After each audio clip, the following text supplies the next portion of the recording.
Okay, good evening. Welcome to season 2 of episode 8 of Axiom Flux on the 20th of December 2015. Well, tonight's topic is trees. And tonight with us we've got Bock and PJ. Good evening, fellas. All right, Stav. Hello, PJ. Hello, Andy. All right, Buck. Evening, guys. Well, I think we better start off. We're kicking off tonight with a message from the trees.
Right, that's some interesting sounds there.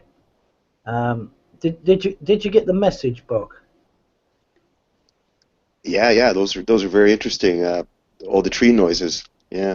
It's almost Yeah, at times it almost sounds like a like a pulse of energy and stuff.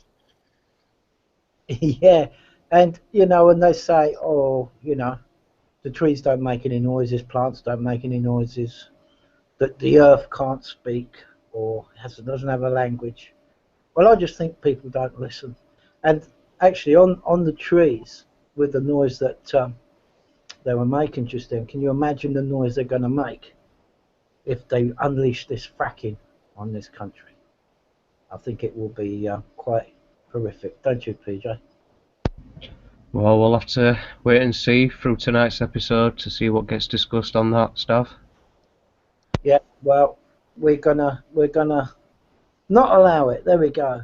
We're not gonna allow it to happen. I hope everybody wakes up to what's going on. That's for sure. Okay. Well, I'm gonna hand it over to you, Bob, because I think you've got quite an interesting bit for this evening's episode. So over to you, Bob. Thanks, Andy. Yeah, well, I thought it was interesting because we have the winter solstice starting tomorrow.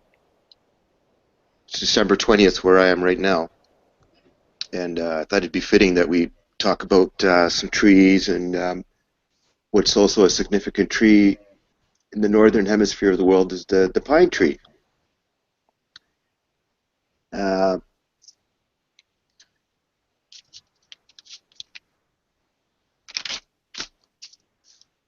let's see here. I have some notes written down. I'll share my screen.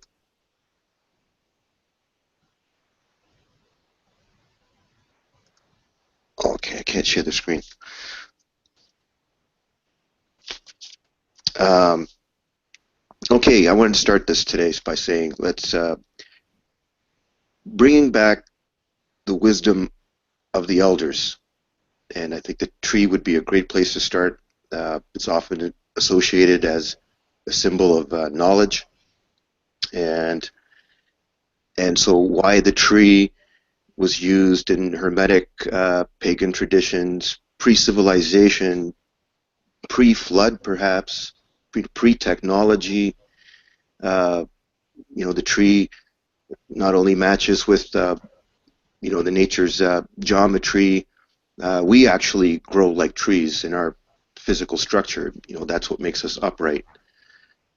So the very same principles are taking place in us as they are in trees. And as we know today, that lightning actually travels from the ground up. So that's also something to consider. And we see this symbol even in Leonardo da Vinci's Vitruvian Man, like when he shows his arms extended above his body. That's like, that's like a symbol of the trees. So the tree of life is comparing us to a tree. As above, so below. We have the canopy of the tree, and then we have the roots system below, which is almost very similar in structure, perhaps.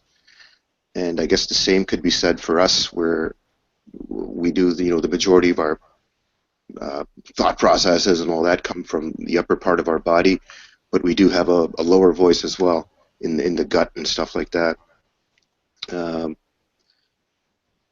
So the knowledge is vast, and I think it's imperative to our understanding us as a species.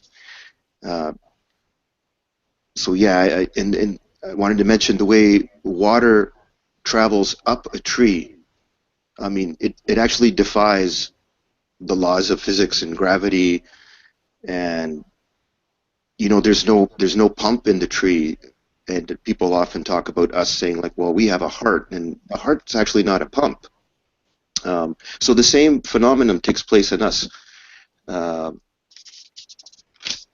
and if you guys want to interject, go ahead at any moment. Well, I was just about to say, when you were talking about trees not having hearts, people might think, well, what about the coconut tree with the coconut heart? I just thought I'd mention that. Right.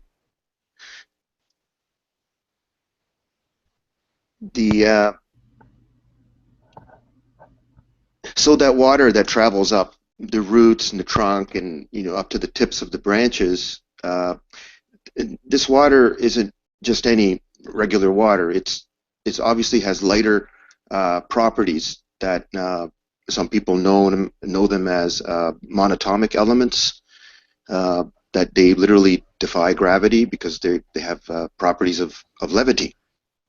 And so and this water is also, extremely purified. It's been filtered through the ground and the roots, and by the time it travels up the trunk, this is extremely purified water, all done by the tree. And in case anybody is ever in a water shortage crisis, you can tap almost any tree and sustainably, acquire water from it to survive.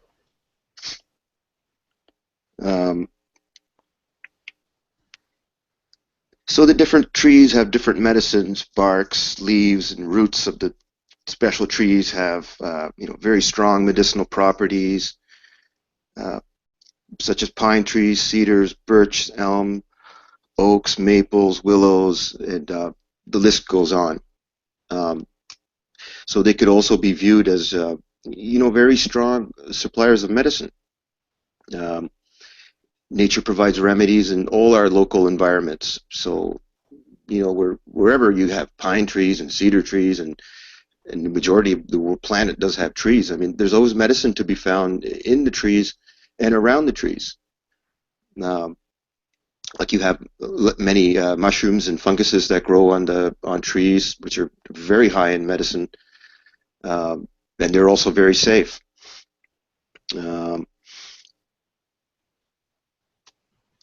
Another area of the trees is this connection with the ancients, and like they're often depicted in the Sumerian pictures, where they're holding like these pine cones and stuff. It's a lot deeper than we think, and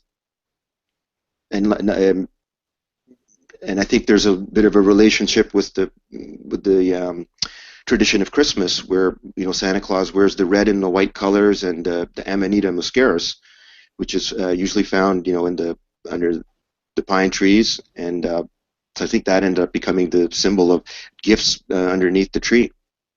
And there's other connections too with Christmas. I think you guys know those. And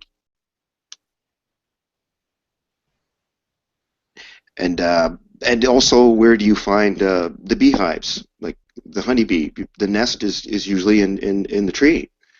So, if man were to just sit around and observe, there was a great deal of knowledge that came from, our mathematics, our hexagonal geometry, to our modern state of technology. I mean, these were all things that, at one stage, man just needed to observe.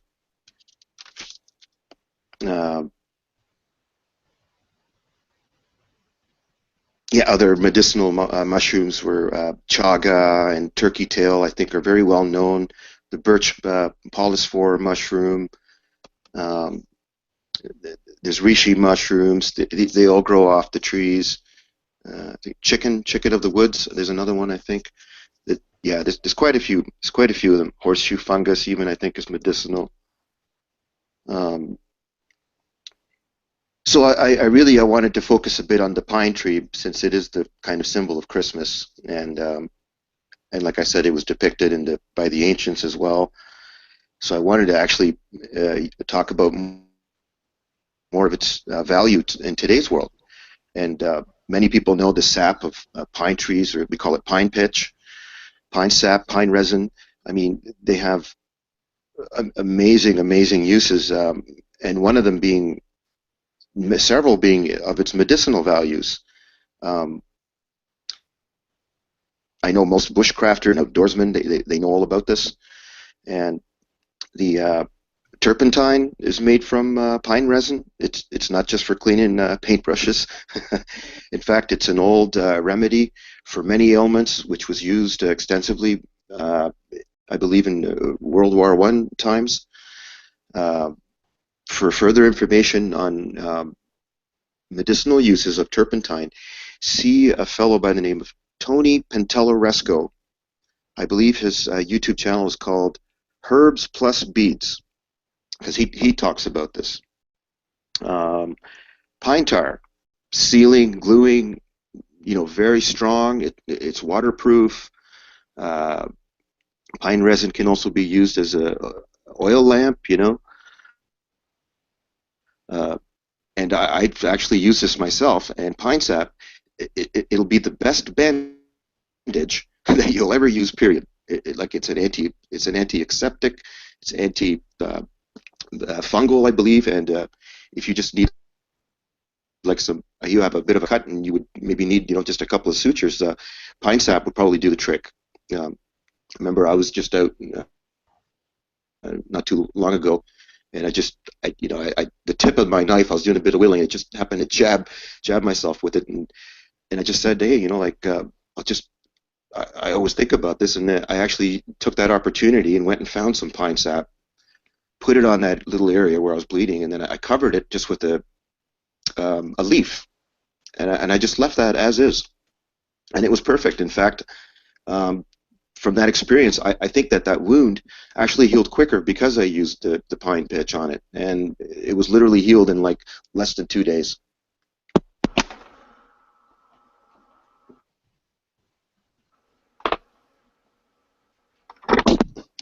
Oops, just lost my mic there.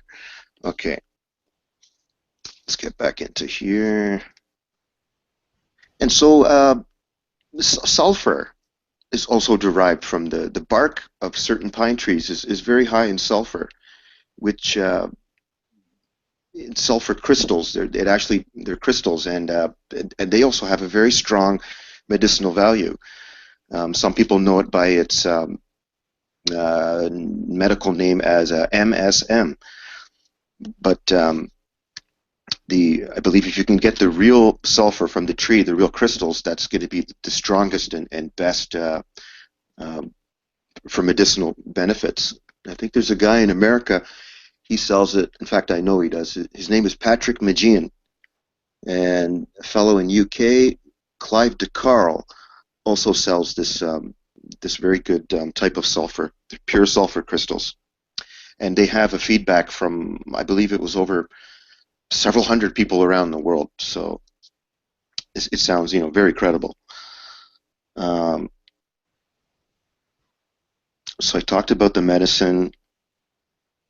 Yeah, and just on a bit of a side note, the father of our modern chemistry, Linus Pauling, said that there were 24 minerals that are the building blocks of life, and sulfur is one of them. So, and sadly, he was ridiculed, later on in his career because Pauling, the man who is the father of our modern chemistry, he was very much into natural chemistry and looking into natural remedies for ailments and helping people and stuff. And yeah, so I talked about the filtering of the water. Yeah, and so there's a huge aspect of food. Pine pollen is very medicinal and it's edible. Pine nuts, of course, and in a survival situation, the Cambrian layer, or right below it, or somewhere there, right, I believe, is edible of the pine tree. And the needles, of course, they're rich in vitamin C.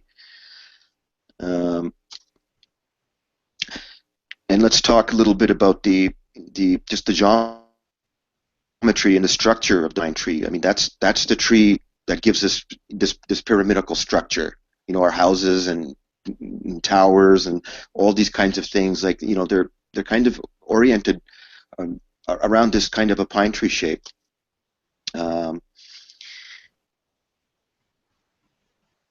So many of the builders in antiquity, they've always been influenced by some of nature's geometry this way. What else did I have to mention here?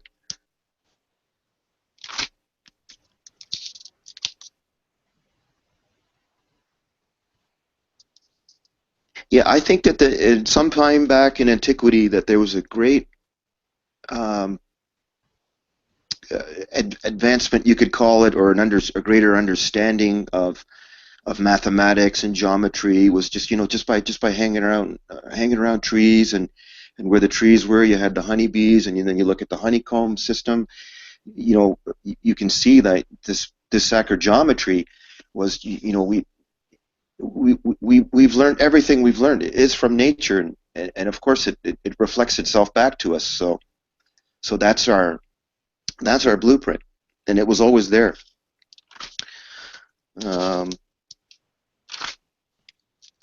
So I guess the moral of this story was, we have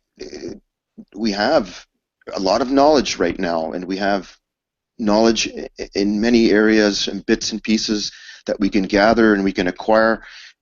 Vast quantities of knowledge are available to us today. But can we be wise with all this knowledge if we don't actually go do what those people before us did? And it was just simply to go hang out by a tree, just go sit under the tree and observe. That's really, I think that's the message of the trees. And I'll hand it over to you guys.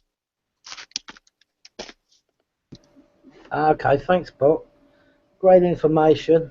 A lot of knowledge shared there, Buck, and I've always been fascinated by trees ever since I was a young age. And there's like this mystical, if you can call it, attraction. I mean, which young boy wouldn't want to climb a tree? What is it with that urge, call it, to climb trees?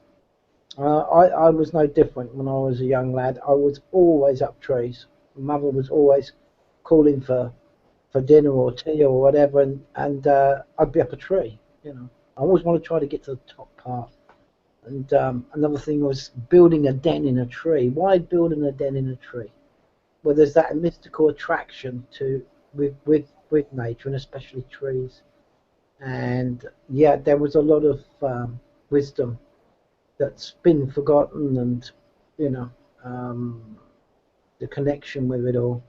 And I think we've underlined a few things there, but that perhaps might give us some ideas why we were attracted. I think today, unfortunately, a lot of that, even what I used to do with playing as a child, has been lost. I mean, You know, you do see the odd kid here and there climbing a tree, but it's quite a rare thing. But in my day, we were like monkeys. We were always up trees. So there we go. And actually, that's a great point, Andy, because you triggered a thing that I actually forgot to mention, and I think in very early times, especially in our history, where we have evidence of huge, massive trees that were hundreds of feet tall, so wide we could literally drive cars and stuff through them.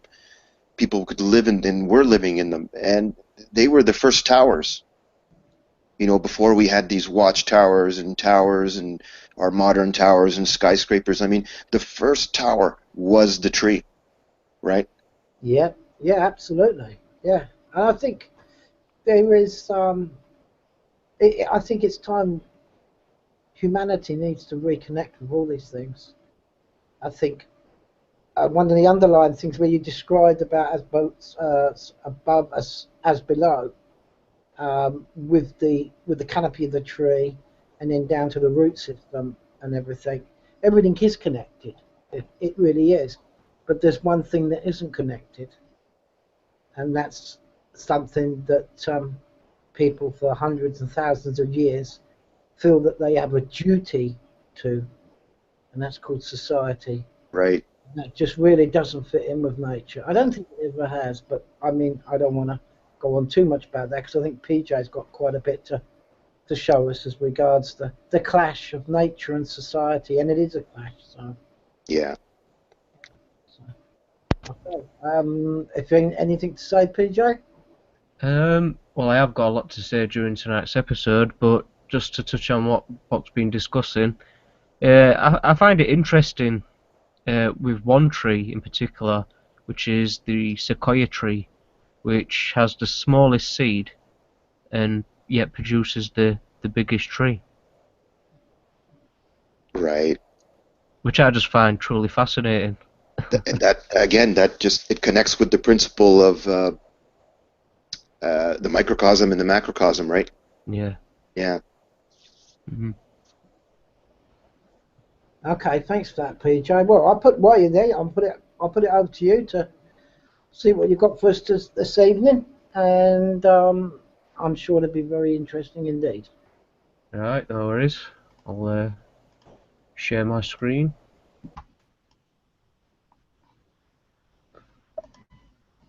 And hold on a second.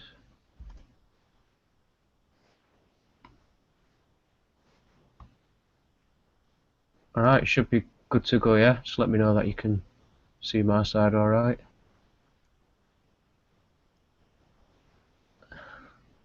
Yep. I can see that you're sharing your screen, but There's are you sharing nothing Yeah. there now. just your symbol? Okay, let me try it again.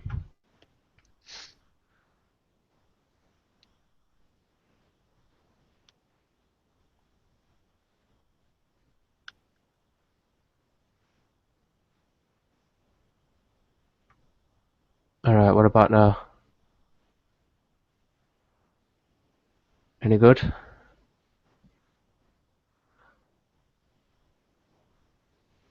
You seeing that alright, Stav? I can see the hall of never-ending mirrors of it. Oh, really? Well, But we do have a problem on my side then, I do believe. okay, do you want me to play this video first while you get that sorted out? Yeah, if you can, yeah, that'll be helpful, yeah. Okay, I'll take the screen share. Go on then.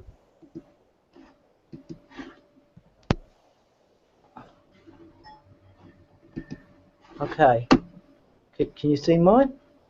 Yeah, I've got that. Okay, Bok? Yep. Okay, I'll start the video. So even though people feel how hot surfaces are in the sun, how intense the sun feels, they convince themselves it's all normal because the agencies don't tell them anything else is wrong. They assume they would be told if there was something wrong. This is a very naive notion. This is a mandarina bush, a juvenile, and you see how the tips of the new growth look like they've been hit with a torch.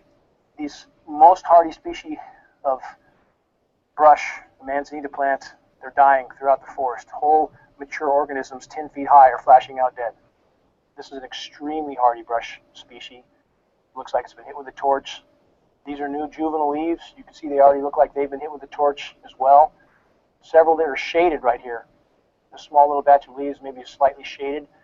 It's not curling up, looking fried yet. We've had 40 plus inches of rain here in the last 2+ months. Has nothing to do with drought. This is an extremely hardy drought-resistant species. This is excessive UV. Also, we have fungal issues happening with these plants now because the bioavailable metals kill soil microbes. That allows fungal proliferation. Of the 200 species of plant and animal a day that we are losing to extinction, 70 to 80% are fungally related. Same as the human body. If you kill off the beneficial organisms, the beneficial microbes, fungus infection ensues. When people take antibiotics, they typically get fungal infections. Nature's no different. This is a slightly larger specimen of manzanita. If you look at the whole tree, it certainly does not look healthy because it's not healthy. You see it's not flowering. This plant is horrifically affected from the excessive UV, from the bioavailable metals in the rain, which kill soil microbes, has an effect on the root systems. This is a main source of food for forest animals. These flowers produce berries. Turkeys, bear, and many other species rely on this as a food source. They have no food, and this is the most a plant can produce. A couple small pods of flowers. There's nothing for the animals to eat. It's happening throughout the forest. Steep, steep decline, even with normally very hardy specimens like this manzanita. And here's more species of manzanita. This is a silverleaf manzanita. You see smaller plants in front with the very discolored leaves. That's fungal infection. As the bioavailable metals are killing soil microbes, changing soil pHs, changing forest soil compositions, it has a horrific domino effect. Although Forest Service and USDA foresters will not admit to this implosion that's happening in the forest, it's absolutely happening. And you see even in the background, even whole specimens, mature specimens of manzanita that flash out stone dead black from fungal infection. So this mature species, stone dead, the fungal ailment that is affecting so many of the silverleaf manzanita, this tree has succumbed to it. But if you look a little bit past, here's a tree that has not yet completely succumbed to this, still putting out some flowers, but much less crown on this tree. All the trees have much less crown than they had only a few years ago. They can't take the excessive UV, so their foliage starts to decrease, dead branches start to appear, they can't leaf as well, they can't flower as well. They're simply trying to survive exposure to the excessive UV. So some plants are stronger than others, some individual organisms stronger than others, but we're seeing a huge percentage flash out stone dead throughout the forest. It's another larger specimen of black oak. It's mid-February, it's already leafing out. It's 2 months ahead of when it should be leafing out. The leaves last fall stayed on the trees, and in late November, December, when a certain series of rains comes, we've seen this the last 4 years, all the leaves on the deciduous trees wad up dead, but still hang on the tree. As you see lower down on this tree, that's what we have. It appears to us as if some sort of defoliant is included in the aerosol spray mix. We know fruit farmers have been using this type of method to cause their orchards to go dormant for years. This is because the temperatures have been rising so progressively. 5 years ago, we saw deciduous trees still fully leafed with green leaves going clear into January. Now we see fully foliated native oak trees with stone dead leaves that hang on the trees all winter long. And as you see with this tree, the new leaves are coming out 2 months early, while dead leaves are still hanging on the tree and have been all winter. You can see the topography in the background. It's quite steep here, and we're northeast of Redding, California. So even in these drought years, we still have what would be considered by most standards a fairly high degree of rainfall because of orographic enhancement. We're a couple thousand feet higher than Redding, and the way the storms usually move up the Central Valley, it wrings the moisture out when it hits this higher topography. It's called orographic enhancement. So for these manzanita trees to be dying, the drought certainly is an effect, but not the key effect, because manzanita can survive in conditions with a third the rainfall we're getting even now here in the drought stricken years. We've had about 40 inches in this location so far this year.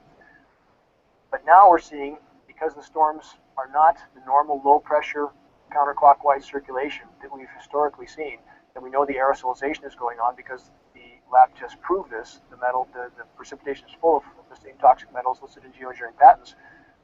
So we're not seeing the same orographic effect that we would normally have historically seen, where in this location we get about 2.25 times the rain Redding gets. If Redding, California gets 33 inches, we get about 70. We don't see that discrepancy anymore. We get maybe 40 or 50% more. So the aerosolization has an effect on the rain. But with the plants, the organisms, the trees, we know in these locations here, I've been here with USDA soil scientists testing soil pHs. We have the USDA background studies, so we have a solid baseline. And we know the soil pHs here in this region have changed 10 to 12 times toward alkaline in the last 10 years. Those are astounding changes. The effect on the organisms is clear. Again, not only do we have the pH changes, but we have the microorganisms that are being killed from the bioavailable metals. We know the effect of the bioavailable metals on the root systems. But then the organisms, it causes them to stop nutrient uptake, so they start to die a slow death. We know we have excessive UV now. Again, the forest ecosystem is imploding. The lack of wildlife here is very evident. It's virtually silent here in a forest that was thriving only 10 years ago. So again, the geoengineering assault from every direction is completely thwarting the web of life here in the boreal forest of Northern California. This is a native black oak. It's a mixed hardwood and conifer forest that we're in right now. This tree, the Cambrian layer has been completely fried off the tree from the base of the trunk to the tips. All the branches that are exposed to the south-southwest side, Cambrian layer is virtually fried off the tree. This was one of the most canopied areas in this particular canyon, and now it's an open canopy. The sun comes right through. The trees are dropping their foliage, and they're just flashing out dead. See the tree in the foreground? It's a large Doug fir just flashed out dead. Again, the ones around it are losing foliage. That fir's in the process of dying. It's thinning out, dropping needles. Branches are being let go. As you look at the fir on the right as well, you see his branches are gnarling. You see some dead branches sticking out. Foliage is very thin. Go to the far right tree, you see another dead branch sticking out of him. He's in the process of dying. All these trees are dying. In one of the most shaded, sheltered, wet areas in the canyons north of Redding and east of Lake Shasta. Firs are dying all over Shasta County, Siskiyou County. The agencies are not talking about it. They're not admitting to it. Their job is to hide it.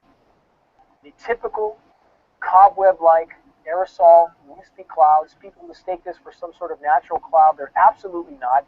So we live under a toxic canopy. Everything that they spray in the atmosphere comes down.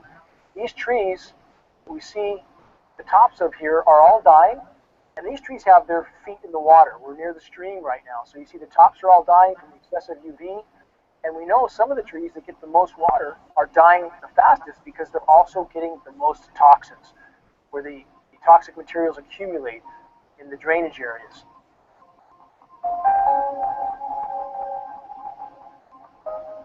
It's extremely alarming to see the decline at the rate we're seeing it here in the forest.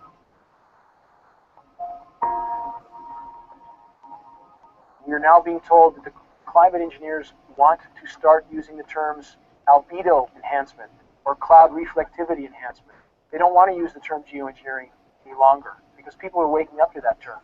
It seems that the effort to try to deceive and confuse the population as to what's going on in the skies above their heads continues, and the whole of academia is helping to hide what can only be described as crimes against humanity, crimes against nature, not just ecocide or genocide, but omnicide, the destruction of all life on Earth. That's literally what's happening from these programs. Whatever the intent, the result is the same. And for us on the ground, it amounts to biological warfare as well. We know we are breathing what they are spraying. And the fact that they don't point that out should be alarming to a population that is being exposed to what they're spraying.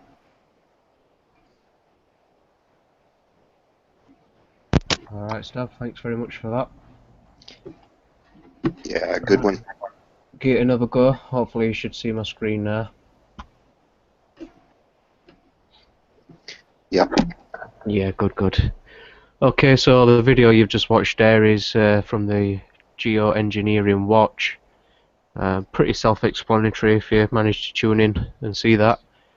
But this article here that I'm just going to briefly cover is geoengineering and the dying of the trees.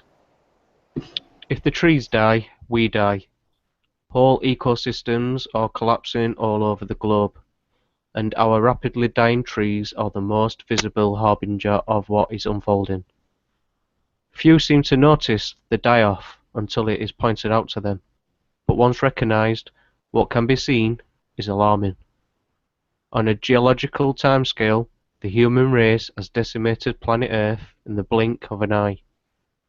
Though there are countless sources of anthropogenic damage to our planet, climate engineering stands out above all the rest combined. The list of environmentally devastating factors directly relating to the ongoing geoengineering programs is very long. Trees are succumbing to this onslaught, and the human race will follow if our species does not completely alter its current trajectory. Global geoengineering is completely disrupting the hydrological cycle, destroying the ozone layer and contaminating the entire surface of the planet with highly toxic bioavailable heavy metals and chemicals.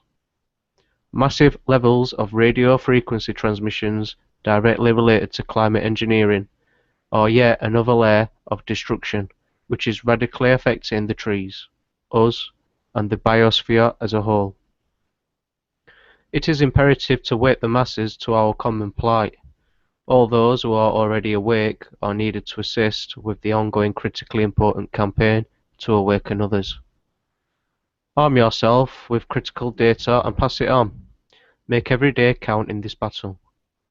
The attached 10-minute video shows firsthand how rapidly our forests are dying. If the trees die, we die. So that's my first article, and the video which has already just been played. So it brings me on to this. This is some comments from the same website.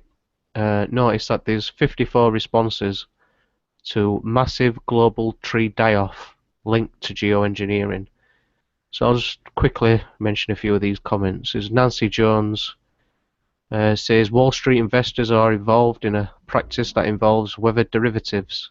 Billions are tied up, and the main company who investors are using is called Glencore. This investment frenzy is set up like Enron, the energy scam, where many lost millions, including banks. I am not savvy how the weather derivatives work, but they always say, follow the money. Are investors really hedging on weather? And we have all these patents filed for companies to engage in weather modification or geoengineering. Does anyone else see a connection here? Molly Brooks says, thank you for all what you do. I've been watching this daily since the early 90s. I live now in rural Wisconsin and have very mature Norwegian spruce trees. They are dying from a fungal disease. I have a type of lilac that is completely thinning out. I have noticed other trees around the area dying. This saddens me greatly. We get hit heavily around here. I travel frequently to Southern California and Texas, and always notice when they gratefully predict heavy rain. The heavy trails then being laid and harp coming through and zapping up the moisture. Then they either get no rainfall or an amount of little significance. The trails where I live, a heavy agricultural area, both organic and Monsanto owned, always seems to be laid heavily before a prediction of heavy rainfall, except less so in the spring and early summer, as Monsanto needs some water as well. I would like to help wake people up. Please feel free to email me and tell me ways I can help. Just a few more on here. I have been watching the die-off in par for over 2 years now. When the geoengineering became blatantly obvious in 2013, the trees and mountains here turned completely brown over the summer. I kept pointing it out to people, but no one seemed concerned, or to even be noticing. My call to the Department of Forestry was a runaround. So many more, but the main point is 58, you guys are probably thinking, well, you know, it's not too bad. It can't be that much of a big issue if there's only 58 people writing, commenting on this forum here, or this comment section rather. Well, you might want to class these 54 as conspiracy theorists, but before you do that, check my next article out. This is one from David Wolf a few days ago, where it does say conspiracy theorists are vindicated as a US Senate reports chemtrails are real and are killing us. So I'm not going to go into this much, but as you can see, chemtrails, if you didn't notice them before, especially in the video. So for over 30 years, both legislative and executive branches of the federal government have been involved in a number of aspects of weather modification. That last statement alone should have you clicking that link above to see the full document, share it with your more skeptical friends and see what they have to say. I know it's certainly opened my eyes quite a bit. So this is the video here. Let's just bring it up a bit more if you want to pump this into YouTube. US Senate report, chemtrails are real and killing us. This one that I'm not going to be playing. So that brings me into my next one, because we've got the chemtrails to deal with. So how are they going to get around that? Well, check this one out. The promise of a carbon capture artificial tree. One of the tables held an array of cream-coloured plastic doodads that looked like miniature shag rugs, scrub brushes and cylindrical Christmas ornaments. A smiling Lacknot handed over an object shaped like the tuft of needles at the end of a pine branch. But instead of needles, there were thin streamers impregnated with sodium carbonate, which chemically mops up CO2 from the air. In effect, it was a miniature prototype for an artificial tree. Real trees, as we learn in biology, breathe in carbon dioxide and breathe out oxygen. The artificial tree developed by Lackner and Wright will also stand passively in the wind like a tree, but it will remove CO2 from the air, faster and at far higher levels than natural photosynthesis can accomplish. The researchers envision creating forests of these carbon-capturing trees to remove carbon from the atmosphere. The CO2 can then be released by a gentle flow of water, either to be used industrially or sequestered underground. These units, Lackner says, will be roughly the size and average production cost of a car, and collect about 1 ton of carbon from the air, the equivalent of the greenhouse gases produced by 36 automobiles in a day. 10 million of these artificial trees, he estimates, would sop up about 12% of the CO2 that humans add to the atmosphere each year. Now, I'm not going to get into the CO2 debate tonight, but the idea of this image is just to show you the absolute absurd thinking of these stupid so-called trees. So there you go. Which brings me to my next piece, which is just as important really as the chemtrails, maybe more important in you know, other areas, but I'm just going to play a little 2-minute audio piece, and this is to do with the hydraulic fracturing or the fracking. So have a listen to this, see what you think. Ryan's waterfall was contaminated by QGC in 2008. One day the grandchildren were in the bath and they started screaming and they had a red ring. Everything that was in the water was burnt.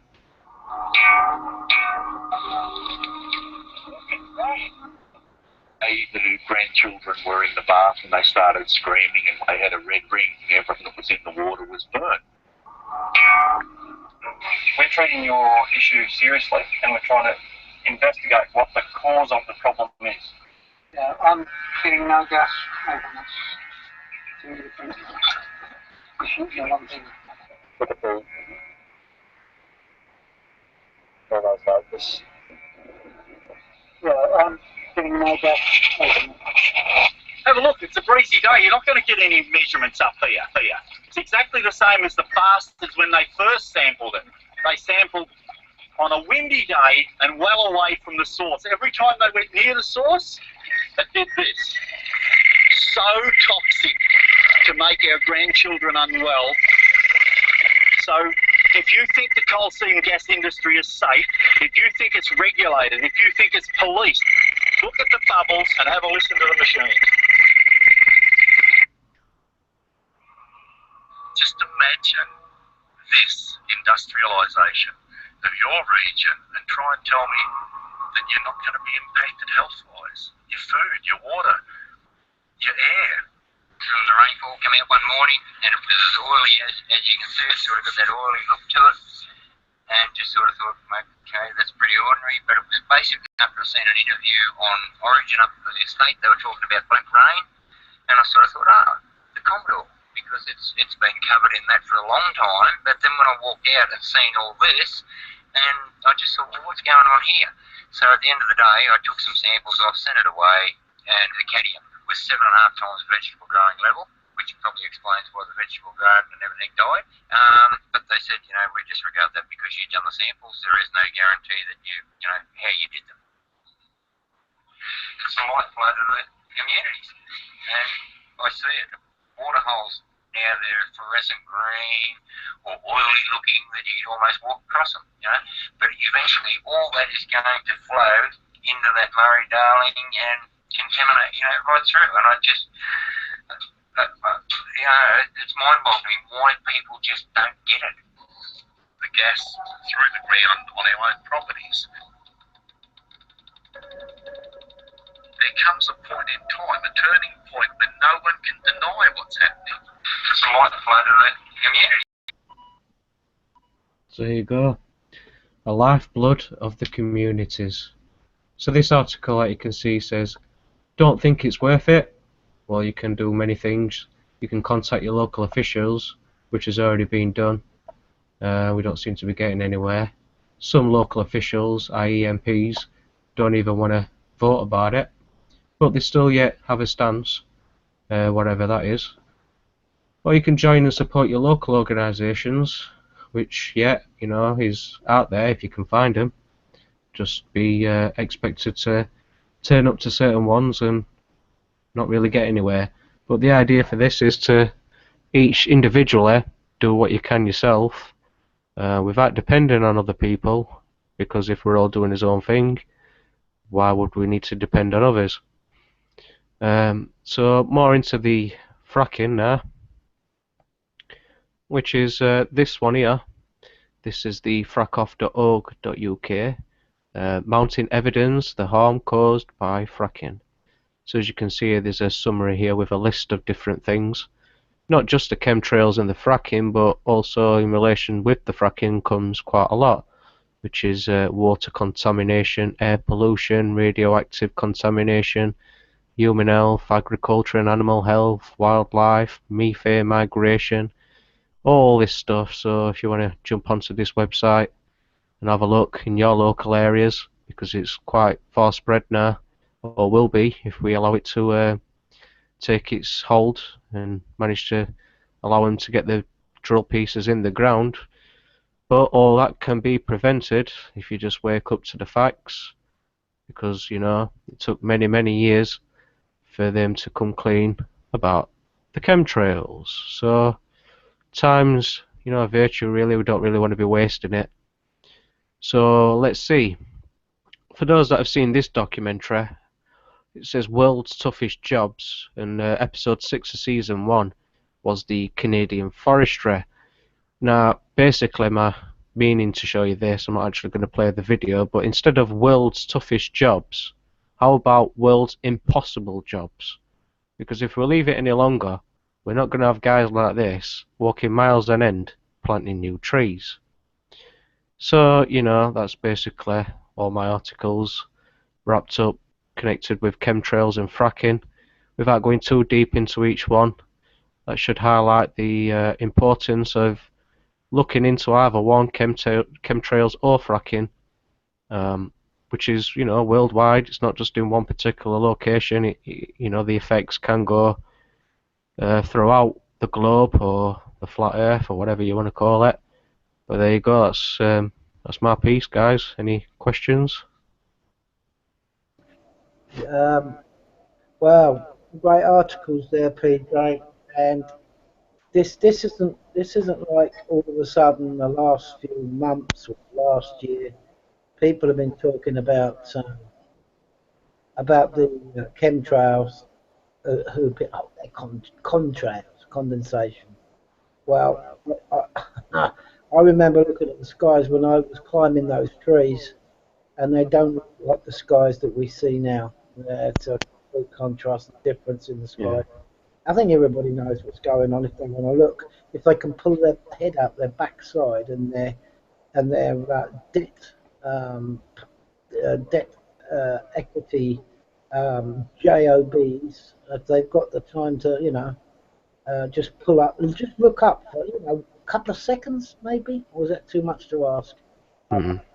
Well, it's not just the geoengineering side of it all. I mean, that's linked into the Agenda 21, which holds a lot more stuff than just, the chemtrails and the fracking. It's quite deep in itself, but yeah, depends which way you want to come at it and how far you expect to get yourself to. But any little bit of effort is much appreciated and very much needed.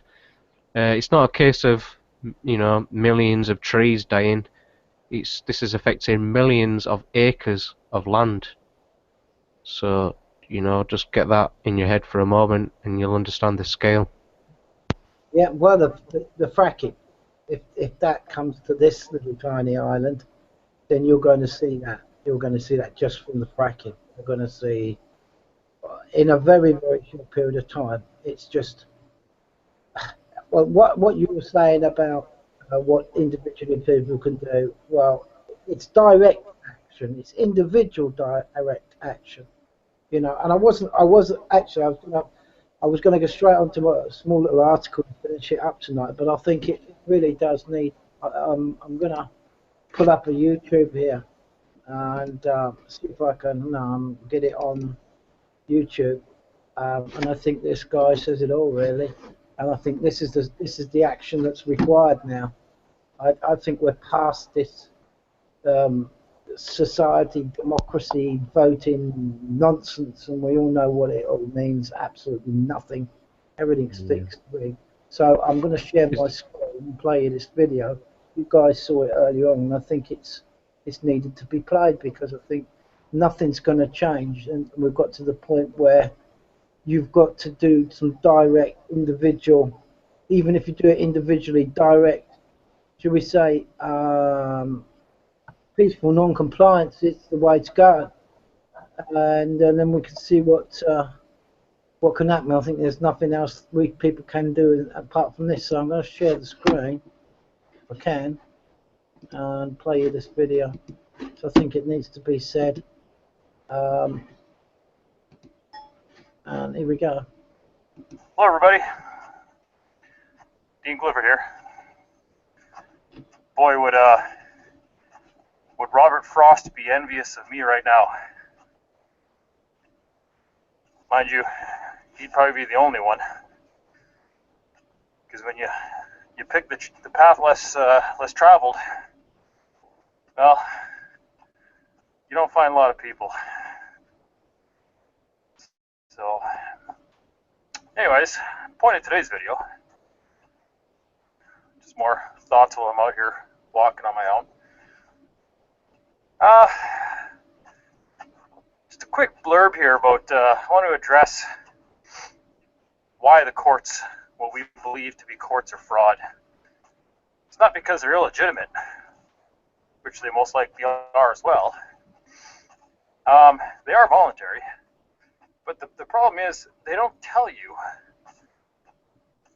what rules and presumptions the court is operating under, which means nothing's being disclosed to you. Nothing. You're being deceived and manipulated. That's why it's fraud. It's complete fraud. And you got to point that stuff out. You got to point that stuff out under sworn testimony, because they don't care about what you have to say unless there's weight to your words. Give weight to your words, or your words have no weight at all.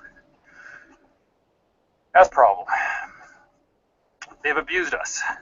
They've abused our trust. It's a breach of trust. We trusted them. They lied to us. They deceived us. They manipulated us. They coerced us. They're shooting us dead in the streets right now. And that's the main reason for today's video while I'm out here walking. And sorry if it's a little bumpier than normal. I'm kind of obviously in the middle of nowhere here, and it's the path less traveled by is a little bumpy. Also, I learned to hold my camera sideways now, so I take up the whole screen instead of that little tiny thing from that last video. So just technology. Getting used to the technology. So this morning I wake up and I watch a video out of the United States. Oop, just about fell there. Where an unarmed man walks away from the police and they shoot him in the back. They shoot him a lot. And in fact, when he's on the ground already crawling, the guy's shot multiple times and he's dying and he's crawling, they're still shooting at him. And I just about couldn't believe what I was watching. Especially in light of everything that's gone on over the last year in the United States. You'd think they'd be a little bit more cautious about what they're doing recently, but it doesn't matter what their explanations are. It doesn't matter. I don't care what he just did. His arms are in the air. He's walking away. Walking, not running, not attacking them. He's unarmed, and they open fire on him with tens of rounds. I listened to the guns go off at least 14, 15 times. So, I mean, in the past, I've already advocated that I didn't have a lot of hope for that system anymore in the first place. It never was our system. It was never built by us. It's not of us. It's not for us. It's by and of and for them, not for us. People have never built their own system with safeguards in place. Now, I'm openly advocating complete lawful rebellion from these institutions. I posted this morning about this. Their behavior is unacceptable in the past. It's not getting better. And there's thousands of incidents just like this that delegitimize these organizations, because the fact that a governing body such as United States Corp or Canada Corp wouldn't openly and immediately condemn the actions of officers that assassinated somebody. That was a murder. That was an assassination by mercenaries right there in front of a gas station. They condone it by doing nothing, which means they're criminals. They are automatically not legitimate at that point. Their charter is nullified. It's null and void. They are void. They are not a lawful ruling body. They're not a legal ruling body. They're not, de facto, they're nothing. They are nothing but despotic tyrants. They're not going to change. They don't want to change. And let me clarify that when I say open lawful rebellion, and I do like that term as well. I know the boys over there in England are practicing lawful rebellion as defined by the Magna Carta 1215. I like the Charter of Liberties 1100 AD. I think it was by King Henry I. I have to look that up again. I'm pretty sure it's Henry I. Charter of Liberties is a good one as well. I prefer that. But lawful rebellion or just open rebellion, non-violent rebellion by non-compliance, disobedience, civil disobedience. I'm being civilly disobedient because I refuse to be civil. I refuse to be a civilian is what that means. Not civilized. It means civilian. I'm not one of your fucking civilians. A civilian is a member of their society. Okay? I want civil rights. No, you don't. You don't want to be a civilian in their fucking society, but they want you out in the street chanting for it. So we need to completely detach ourselves from their system. Build something for us. Period. Complete and utter non-compliance of every way, shape, and form. Super Gandhi style on these people. You know what? Maybe that guy shouldn't have walked away. Maybe he should have just sat down and did nothing. Maybe we should all sit down and do nothing. Maybe 300-something million people in North America, and then the rest of the people around the world should sit down. All of us, everywhere. In fact, maybe that's a campaign I'm going to start. I just thought about that right now. We're going to pick a date, and we're going to do International fucking Sit Down Week. And we're going to do nothing. Everybody is going to do nothing. Just sit down and don't do a fucking thing. Don't go to work. Don't buy nothing. Don't do fucking anything. Go sit down in the streets. Stop traffic. Stop cities. Stop government. Stop everything. And when they have to come and beat you for sitting, we're going to find out who's a lawful government, who's not. We're going to find out who's tyrants and who's not. We're going to find out who's despotic, fast shitheads and who's not. It's easy to force their hand. Their whole fucking system would collapse tomorrow without your contributions. In one day we can end this all peacefully by non-compliance. Willful, lawful rebellion, non-compliance, complete civil disobedience, non-compliance. Quit doing a fucking thing for these people. Quit giving them any of your energy. Right? And from now on, when you're going into court, you may want to swear yourself in and testify to the fact that there is no legal person at all. At all. It doesn't exist. There is no legal person. Because these court rulings that people are sending me are correct. Duality is impossible. It is impossible to detach yourself from the legal person and have it still exist and you still exist. There can only be one or the other. If there is one, there is not the other. Period. So we can talk about more. I'm trying to get away from the law stuff, though, because you know what? You people want to keep going to their courts and fighting their stupid bullshit. You know what? 50 million of us should just sit in the streets and do nothing. Do nothing. Don't leave your house. Like, feed yourself. Plant a garden. Super Gandhi. Just grow a garden. Fuck them. When they got to come and they got to beat you, or they got to poke you with bayonets, or kill you, because you refuse to do anything but subsist for yourself, grow your own garden, and ignore them, then we'll know that they're despotic tyrants. They're pieces of shit. Right? So, man, I can't believe what I saw today. I mean, they've done worse, and they've done more, but it's never been so blatant in your face, on camera. Yeah, this is what they do. They will just shoot you like a dog in the back, in the street. I don't give a fuck what that guy did. I don't care if he raped somebody. He still has the right to a trial. And if he's just walking away, like, what are they? Are those people too fucking stupid and fat and fucking lazy to walk 20 feet and try arresting him? Well, say, officer safety, he may have been armed. He may have been a lot of fucking things, but he wasn't. His fucking hands were exposed right there. May have been a lot of things. How about you do your fucking jobs? Fucking coward cops. Like, they go to work every day with the understanding their lives may be put in risk at some point to preserve peace and protect the people. But then, the minute they see a fucking shadow, they got their guns out and they're fucking blasting everything that there is in existence to death. Right? Like, are you kidding me? Well, do I not have the same right then? Do I not have the same right to presume that my life's in danger the minute I see a fucking shadow and pull a gun and start blasting the fuck out of everybody?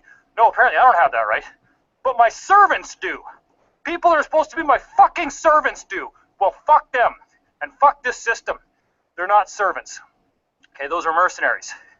Plain and simple, they are mercenaries propping up a fucking despotic regime.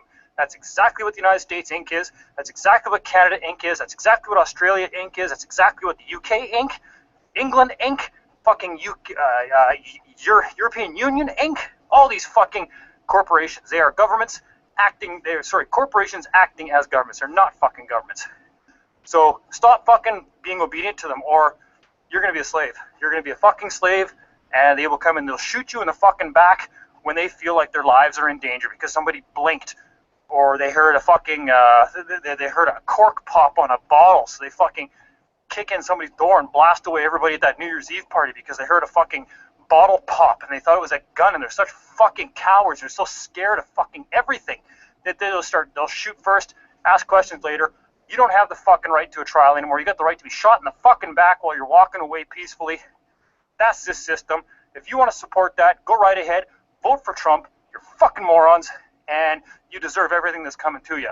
Everybody else, civil disobedience on a mass level. You don't want civil rights. I don't want to be a civilian at all. Fuck you. Fuck your system. I'm out. I'm out. And make sure you send them that in a declaratory statement sworn under oath so they get the fucking hint.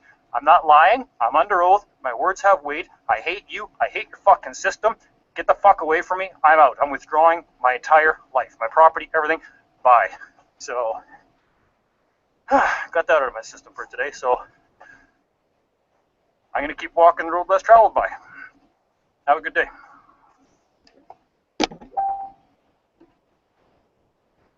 Okay. stop sharing that. Yeah, that's a good video that you've just played that. While I was watching that, what came to me was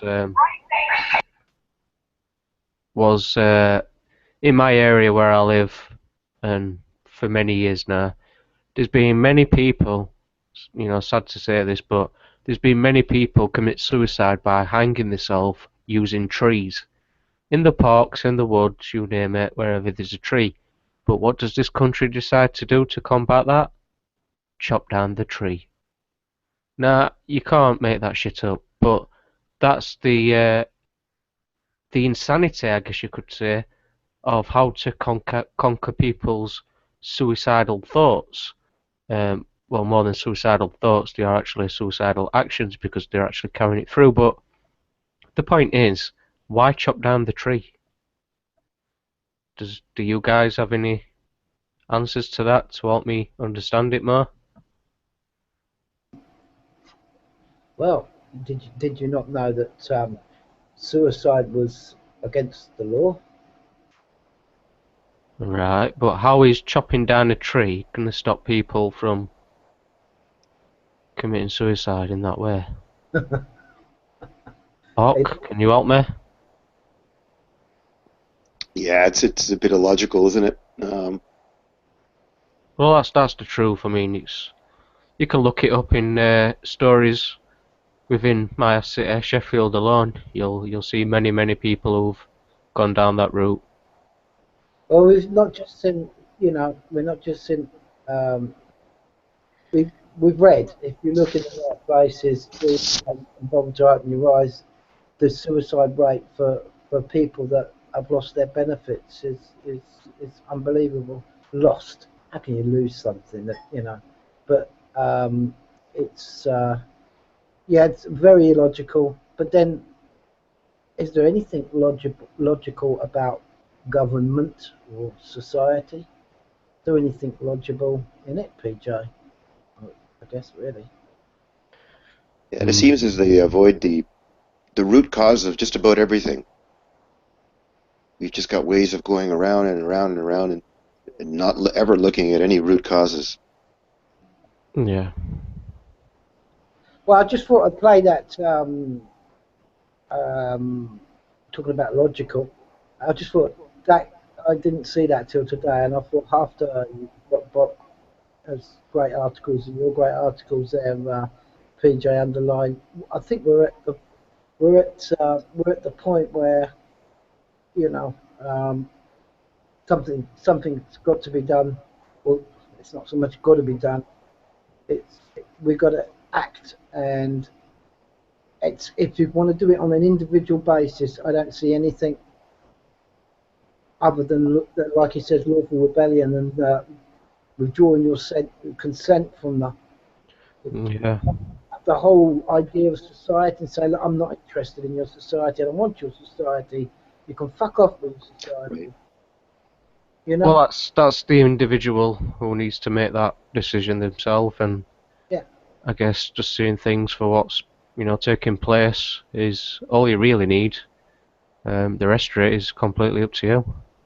Yeah, well, that's it. I think that's where we are. We're really past that point. I mean, I can't believe that, there's talk about civil disobedience. There was nothing. Nobody's doing anything. You might see this, that poor excuse of what they call a protest. Well, a protest? Yeah. Well, if everyone's waiting around for like some sort of a miracle solution, it's not going to happen that way, is it?